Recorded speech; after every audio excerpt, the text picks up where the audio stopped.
the Black Lives Matter movement is an organized movement. It's a protest against the police brutality. That's how it started. It's a protest against police brutality against African American people. But also broadly, it's a protest against the devaluation of black lives.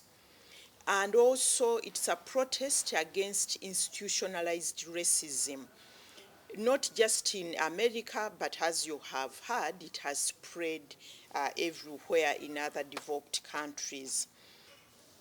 But for me, I think the movement is yet to connect the dots between the police brutality, the racism, the position, the subordinate position, and also the impoverishment of black people in Europe, in developed countries, and to connect those dots to the economic challenges facing Africa, not just today, but since time immemorial.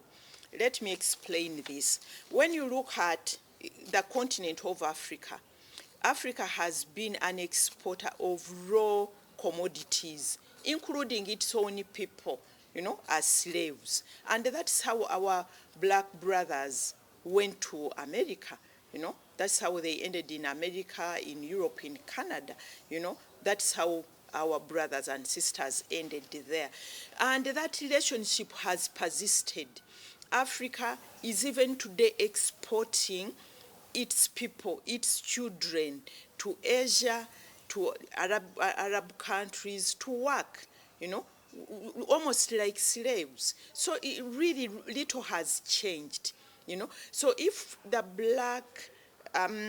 Black Lives Matter movement is to change the relationship, we need to connect those dots, that Africans are wherever they are, because the African continent, because of so many reasons, we have failed to transform our continent to be able to use our resources to develop our continent so that our people can be able to live in dignity.